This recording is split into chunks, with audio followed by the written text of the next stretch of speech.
এটাকে ত্যাগ করতে পারছি না। কৃষ্ণ বলি যে জীব অনাদি বহির্মুখ, মায়া তারে এই সংসারে দেয় নানান দুঃখ। নানান দুঃখ মানে নানান দুঃখটা কেন আসে? বলছে এই জন্য আসে, যখন কেউ কৃষ্ণ ভুলে যায়,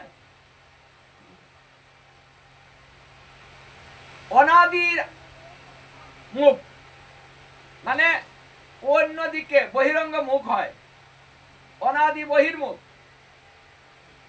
হ্যাঁ, যদি আমাদের মনটা বহিরঙ্গ হয়ে যায়, কৃষ্ণকে ভুলে যায়, আর সেই সুযোগে কি হয়? মায়া পিশাচি গলায় বাঁধে আর আমাদের প্রতিনিয়ত দুঃখ দিয়ে যায়।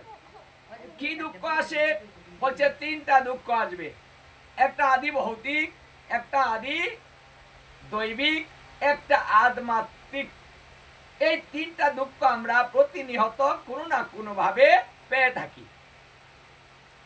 যেমন অন্যের কাছ থেকে আমরা যে দুঃখটা পাই, কেউ আঘাত করতে পারে, কেউ কথা বলতে পারে, যে কোনো ভাবে আমাকে কষ্ট দেয়, কেউ না কেউ তো দেয়।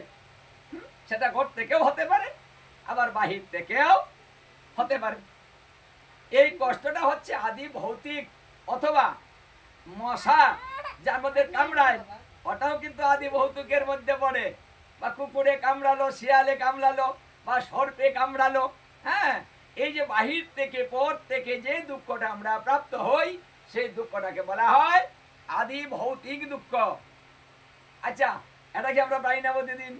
হ্যাঁ, ঘরের ভিতরে স্বামী দিচ্ছে, অথবা স্ত্রী স্বামীকে দিচ্ছে, অথবা সন্তান দিচ্ছে, অথবা মা বাপের সঙ্গে লেগে যাচ্ছে তারা দিচ্ছে, অথবা তারাই তাদেরকে দিচ্ছে, তাই না? হচ্ছে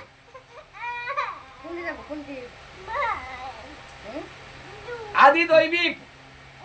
আদি দৈবিক দুঃখটা হচ্ছে যেটা হঠাৎ করে ঘটে যায়, যে ঘটনাকে বলা হয় দৈবিক দুঃখ। কি বলছিলাম? আমার হয়ে দাও।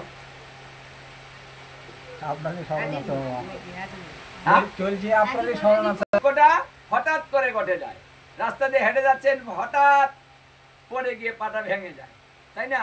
একটা অ্যাক্সিডেন্ট হয়ে যায়, তাই না? হঠাৎ করে মাথাটা ঘুরিয়ে পড়ে যায়, মানে এই যে হঠাৎ করে কিছু ঘটে যাওয়াটা, সেটা হচ্ছে দৈবিক, মানে দৈব গুণে যে দুঃখটা আসে, যে দুঃখটা আমরা দেবতাদের কাছ থেকে প্রাপ্ত হই, সেই দুঃখটাকে দৈবিক দুঃখ বলা হয়। ওটা দেবতারা কোনো না কোনো ভাবে কোনো অপরাধের কারণে তারা মনক্ষুণ্ণ হলে আমাদের দিয়ে থাকে। তাহলে এটা দৈবিক দুঃখ। আরেকটা দুঃখ হচ্ছে মনের দুঃখ।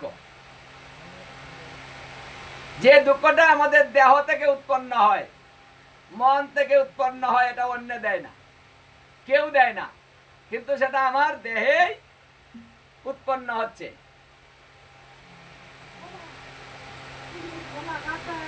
এটাকে বলে আধ্যাত্মিক দুঃখ।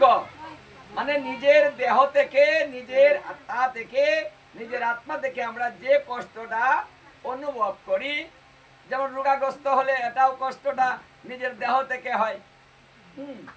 মন থেকে যে দুঃখ হয়, মানে নিজের কাছ থেকে যে দুঃখটা আমরা পাই, দেহ থেকে যে দুঃখটা পাই, এটা আধ্যাত্মিক দুঃখ বলা হয়।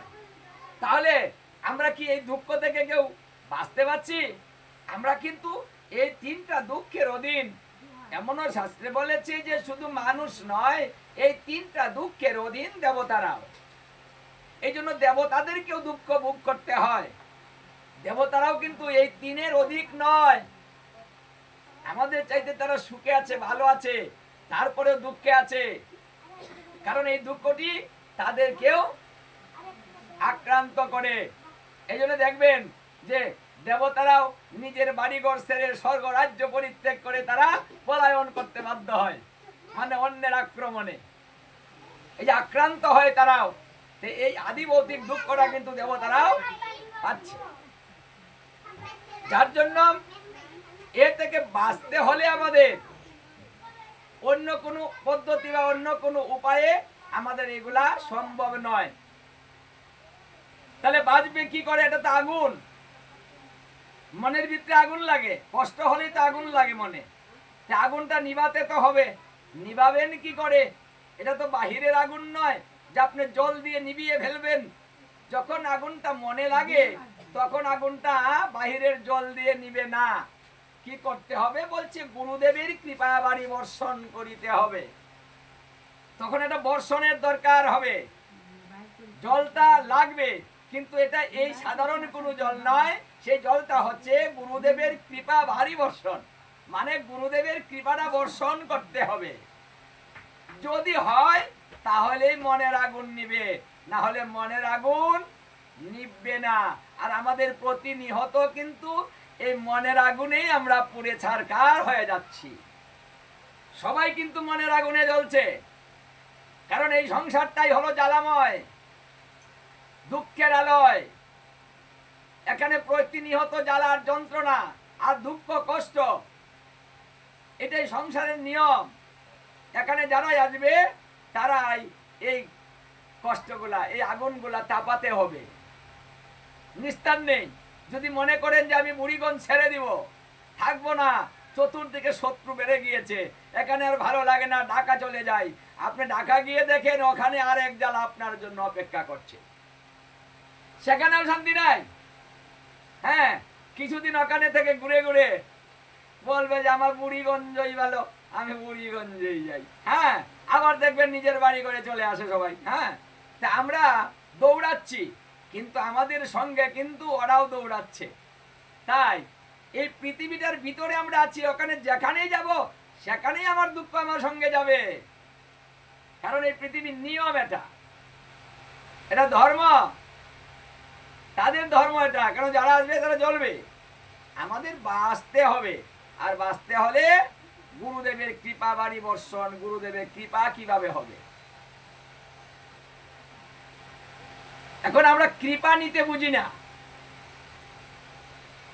মানে গুরু দত্তে বুঝি, গুরু দত্তে হবে, মন্ত্র নিতে হবে, ওটা বুঝি, কিন্তু কৃপাটা কিভাবে হবে, কিভাবে নেব, গুরুদেব কিভাবে প্রসন্ন হবেন সেটা বুঝি না। যার জন্য কৃপা বাড়ি বর্ষণও হচ্ছে না, আবার জ্বালাও জ্বলছে, মানে নিচ্ছে না, মানে কষ্টটা কমছে না।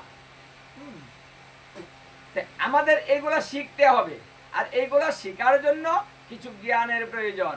জ্ঞান অর্জন করতে হবে যে আমি কি কাজ করব, আপনকে কাকে চিনব, কার সঙ্গ করব, কার খোঁজ নিব।